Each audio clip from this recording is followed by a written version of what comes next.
One way or another, every good conspiracy comes back around to the all-seeing eye, and every good conspiracy is in the eye of the beholder. That's why I found this one uniquely interesting, because it started with me just really misreading a word. I was looking through some old newspaper articles, just basically browsing, and I came across the word occultist. And I was like, oh, what's this about an occultist? Very interesting. And I read it a couple times and I still read the word occultist until I finally realized, and Melissa pointed out to me, it was oculist. It was not occultist. It was a story about an oculist. And that just got me thinking, interesting that I misread the word. Interesting word anyway. I mean, I knew it had something to do with the eyes, but just on a whim, I looked up first what oculist was. Basically, what we now call an ophthalmologist, an eye doctor, who can also prescribe glasses. An oculist is basically the antiquated term for eye doctor. And it's very similar to the word Oculus, Oculus Rift, currently the big VR platform. And it's all about the way we see the world. Very interesting. So just on a whim, I decided to search for Oculist conspiracy. And not only was there one, but it ended up being more interesting than I ever thought.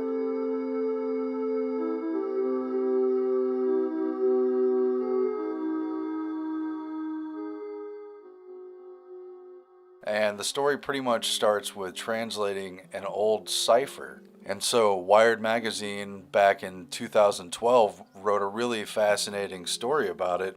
Basically, an academic who was translating old languages, who was an expert with languages, she was about to move to another institution, and her close working colleague gave her what he said was a top secret manuscript that she could work on late cold nights or whatever, because she was moving to Sweden. And it turned out to be a cipher that she couldn't crack after more than a decade of working with it, even though she's a qualified expert. But she ended up working with a machine translationist after seeing a lecture he was giving. And they use the same modern techniques that they're using to steer society, to make investments on Wall Street, and to track social behavior. They use these for machine translations, the same kind of software that Google Translate uses. And they say that instead of teaching rules about language as you would to a human student who's trying to learn a new language, they study the patterns and the frequency of words, and it becomes a likelihood of translation and an algorithm. It's done by a computer. And the Oculus conspiracy was unraveled after many years of a very tedious translation that was very difficult even with the machine. And it took them a while to find out that it was even written in German as opposed to other languages. And once they kind of had a hint at that, they started taking a crack at translating some of the letters. And these are very strange letters. There's a lot of symbols and a lot of accent marks. Basically, this is why they didn't even know. For a while, they didn't even know maybe this is just a hoax or something.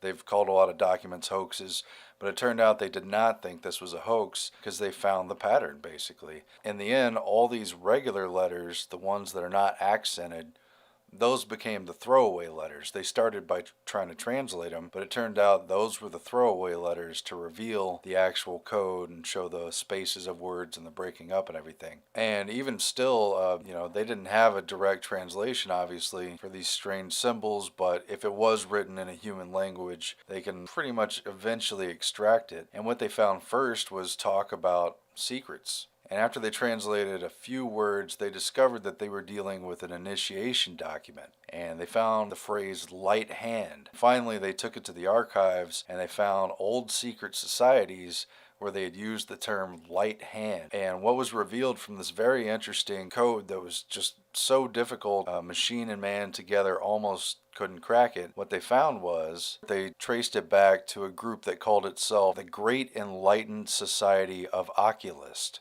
And this ends up being pretty interesting. It's a very little known secret society, but it does appear to have been genuine, and it appears to have remained so little known because presumably this group actually did want to keep itself secret, unlike larger orders, the Freemasons. They hide in plain sight, for instance, even though their proceedings are in secret and it's staggered according to initiation rank and so forth. And so this document for a secret society of oculists describes in detail the initiation ritual that they do to their members, and it's actually oriented around eye doctors, and they think the society peaked sometime in the 1740s. In the 1700s, just at the dawn of what was about to become the American Revolution, and after that, the French Revolution, Freemasonry was very popular in Europe. There were lots of different lodges and lots of subgroups, and the key development, at least according to what they're saying in this story, is that the Pope issued a historic decree in 1738 that outlawed Freemasonry and made it a target and an enemy of the Vatican. And the Pope forbid Catholics from joining the Freemasons or from assisting them in any way on threat of excommunication. And apparently they were most worried about the secret oath. They didn't want Catholics making a secret oath with other non-Catholics and having a secret loyalty that they didn't control or that they didn't know about or that might trump them. And so mainstream history tells us that in 1738 and 1740, a lot of Mason groups splintered off and they created new groups to try to hide their secrets and to try to remain from being prosecuted because they were being accused of satanic activity and being accused of sodomy and other things that they could have been persecuted for. So there was an attempt to hide these secrets. And this group, the Enlightened Society of Oculists, seemed to be carrying a significant repository of Masonic secrets because once they cracked this cipher document, they found that the back, like the last 75 pages or so of this 100-page document, pretty much described all of the known Masonic secrets in detail, all the different initiation ranks and the secrets that are revealed, the mysteries that they take step by step. All of this was known at a time when it had not yet been exposed to the world. This document seems to have been written at a time when that would have been authentic, exclusive knowledge. And these oculists posed as if they really were real doctors. Their initiation ritual describes them as being the true doctors who can allow people to see and that they're not like the other charlatans, which is interesting because there were oculist charlatans of the day. This guy in England, he would travel around Europe and he'd give big grandiose speeches and make a show of doing eye surgery when he ended up blinding and killing people, hundreds of people, even some of these classical music composers. And so they say they're the true eye doctors and they're not like that. And it's not clear if they really were practicing as oculist eye doctors or if that was just their cover for the secret society. But either way, it relates closely to the all-seeing eye. Their assumed profession as oculist really carried a metaphoric meaning that comes through in the ritual, that they are the gatekeepers of perception. They have control over whether one sees or not. In the metaphor of being reborn into their secret order, it is they who will reveal sight to the blind and allow someone to see again or see for the first time the true nature of reality. And so the cipher document describes the initiation ceremony, and after they take an oath of loyalty and a pledge to secrecy and other things that are familiar to lots of secret societies, they have a staged ritual where the candidate being initiated, he's put in a room with candles and medical instruments, a room with eyeglasses and microscope, and he's told to read this piece of paper. And piece of paper is actually blank, so he says he can't read it. He doesn't see anything. And that's, the first step of the ritual. Then they put a pair of eyeglasses on him and ask him again, is he not able to read the writing? And he answers no. And so they tell him, oh, take comfort, we'll help you as well as we can. The initiation ritual goes on, and they do a mock cataract surgery, which was the big oculist surgery of the time. It's a dangerous surgery, and you've got to have a light hand, that phrase they found. And in the metaphor of the secret society, it is they with their light hand who can restore sight. So they do a mock oculist surgery on their candidate. And instead of actually cutting into the eye, they pluck a single eyebrow hair. Maybe a little painful, maybe startling, but symbolic of their intervention in the candidate. And they bring him back to the table where there is the blank piece of paper. And this time, after he's had the mock surgery, he finds instead the teachings for the apprentices of the oculist. And so now he can see and they've restored his sight. And that's when they begin to teach their candidate about how to read their secret language, how to recognize it, how to know which letters to read and which not, and how to translate it. Something that historians didn't figure out for 260 years or so.